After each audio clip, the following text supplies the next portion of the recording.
What's up, guys, and welcome to the channel. This is Tyler Tote. I recently went back home, got to spend a week or so with my dad, my mom. They have an awesome farm property back in Illinois, and it was really soul-filling. I got to lift weights, ride bikes, take hikes, ride some go-karts, shoot guns with my dad, and I gained a lot of wisdom every time I talk to him. In this video, I want to break down some of the big lessons and impacts that he's had on my life that I think can benefit every man and every dad out there. So let's hop in, guys.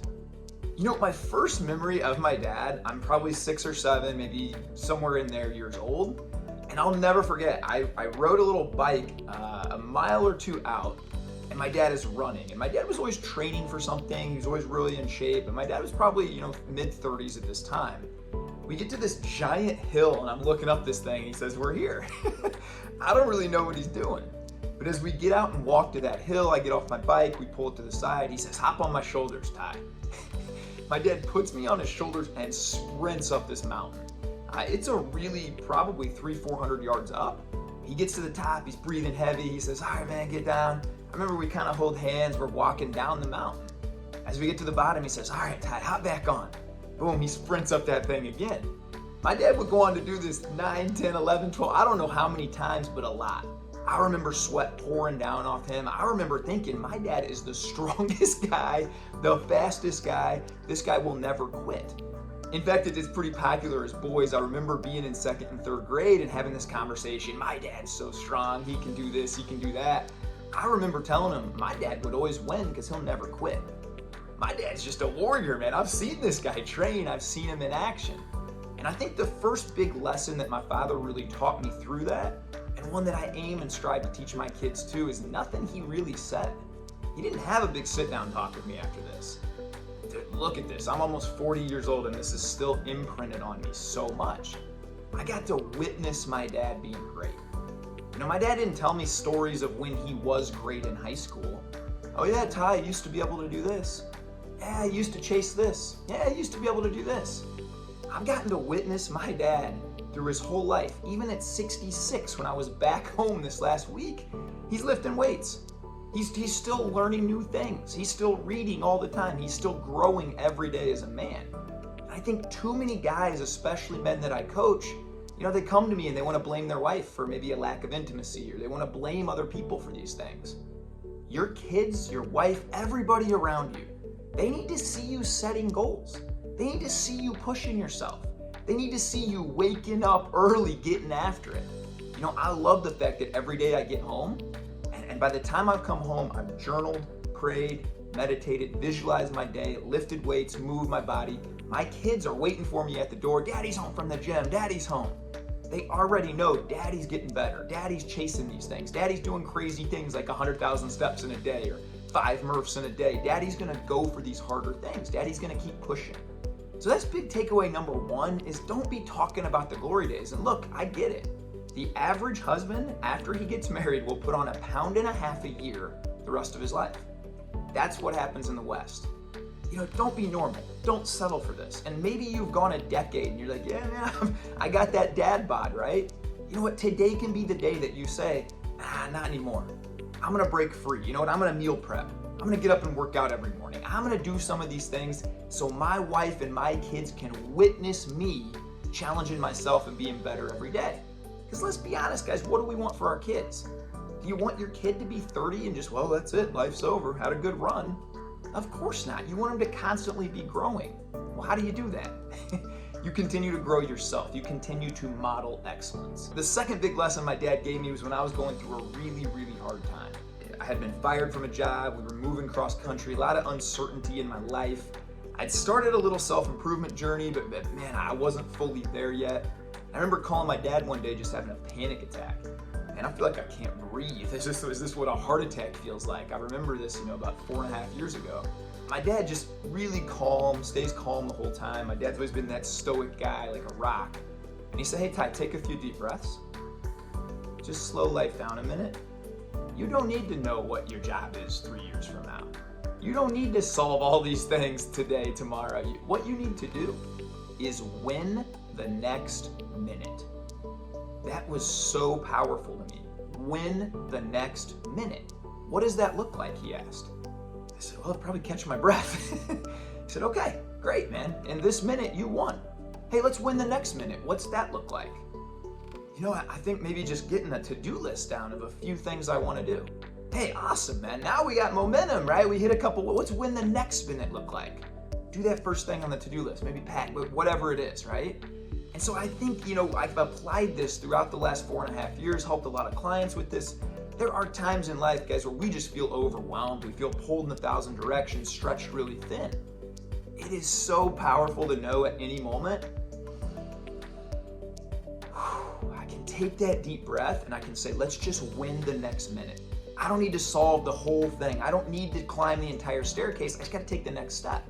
And when you start to break life down into those small, manageable pieces, it never feels that intimidating. It never feels that bad. Third one I'm going to share, and I've touched on this in a previous video, but I don't think I've really gotten into the impact that this has had on my life. Me and my dad were shooting hoops one day. I was 13, 14 years old. I don't know how it came up. Maybe I told him a friend or two had started talking about smoking pot or doing drugs or something like this. And my dad never really preached at me, never really, you have to do X, Y, Z again. He modeled what greatness looked like, and then I got a chance to witness it and want to do it myself. But this time in particular, he really had a serious talk, and it came while we were shooting hoops. And I remember, he showed me pictures of Lenny Bias, who is a #1 ranked athlete, was signing $1 million contract, had never done drugs, and the first time this guy did it, had a massive heart attack and died at 20 years old, 21 years old, something like this. My dad imprinted that on me. He told me personal stories of friends he knew that, man, their life was going this way, and they did drugs a few times, and this is where they were today, and it was really sad. And my dad gave me really stern warnings there that, hey man, Ty, you have an addictive personality. I do too.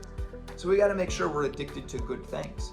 You cannot play around with this stuff even once. It can ruin your whole life. In college, I really you could say, hit it big. I made close to $1 million playing poker by the time I was 26 years old. I dropped out of school at 20. I traveled all over the world, played poker, was in a lot of club type environments in those times, and really looking back was pretty foolish. I should have definitely invested more money instead of being at nightclubs. That's either here or there. But I found myself often in situations where everybody I was with was doing drugs. I can remember one time being at a massive suite at the Palms. Our party spilled over into a party with the rapper Nelly. So as our party spilled over, there's literally hundreds of people in these massive suites. We had a whole floor basically rented out between the two parties. Everywhere I look, there is mountains of cocaine on these one tables.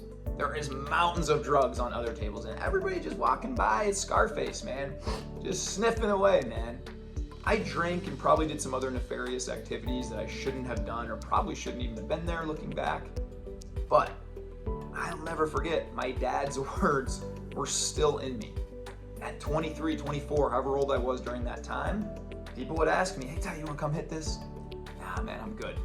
Nah, man, I remembered my dad telling me just that one time is all it takes. So, if you're a dad today, you have to sometimes have these harder conversations with your kids. You got to model it and live it. You got to share your wisdom, but you got to sit them down sometimes. And really, I tell my wife all the time now, I'm going to scare the crap out of my kids. The same way my dad scared the crap out of me with drugs and their harmful effects. I look at it even a step further of, there's some dangers out there now that there just simply weren't when I was a child. Kids have smartphones and older brothers, and my daughter's only 8, but some of the things she's even bringing home, and saying, well, we heard about this from this. It's easy as a parent and as a dad and a leader of your home to just ignore it, sweep it under the rug, and think it'll be okay. But real men, and I think my dad showed me, you have to sit your kids down and have some hard talks. What that may look like in today's day and age is some predators that lurk about and what we do to safeguard ourselves from that. Pornography, especially if you have sons. We want to view women as a healthy way. We don't want them at 10 years old to be exposed to a lot of this stuff. We need to have hard talks with them around these things. So that's a few awesome lessons that my father passed on to me that I really wanted to share with you guys. I hope some of this stuff helps. I put out in a recent video that the average boy in America will spend less than 30 minutes a week with a strong male figure, whether that be a father, a grandpa, whatever that is. That same boy is spending 45 and a half hours a week on screens. So I issue a challenge for all you dads and men out there. Even if you're not a dad, you're still impacting other people around you, you're still impacting youth. We gotta pour in. This is the pandemic. This is a big problem. Testosterone levels lowering year after year. Boys having no male influence. We have to step up. We have to lead. If we want to take back our society, this is where we start. We start with ourselves, and we lead ourselves, and we push ourselves. I'm not saying you got to go run hill sprints till you feel like you're going to puke, but you got to start somewhere. You got to keep growing. You got to keep getting better mentally, physically, spiritually every day so that they witness that, so that your kids know that's normal. That's what I want to do too. Then you got to take that mindset of win the next minute. We don't have to solve it all. Let's just start. Let's just take the first lap, read the first page, get out and exercise for the first time. Just start. Guys, I'm passionate about this stuff. You can tell I get fired up. So I'm issuing you a challenge today. Turn the video off, get out a notebook, jot down a few goals you got. Hey, maybe you need to level set with your wife. Maybe it's awesome to sit her down today and say, you know what? I got comfortable. I got the job, I got you, I got the prettiest girl in the world. Everything's comfortable and I stopped growing, I stopped pushing. I'm gonna stop that today. I'm gonna take that first step back. Here's what it looks like. I'm gonna start getting up a little earlier. I'm gonna hit the gym a few times a week. I'm gonna eat healthy. I'm gonna hire a coach. I'm gonna do these things. I'm gonna commit to reading instead of watching 2.5 hours of sports and TV every night. Whatever that looks like for you guys, this is how we change the world. We start with ourselves, we impact our family, community, and everybody around us. So guys, I hope you've appreciated these lessons from my pops today.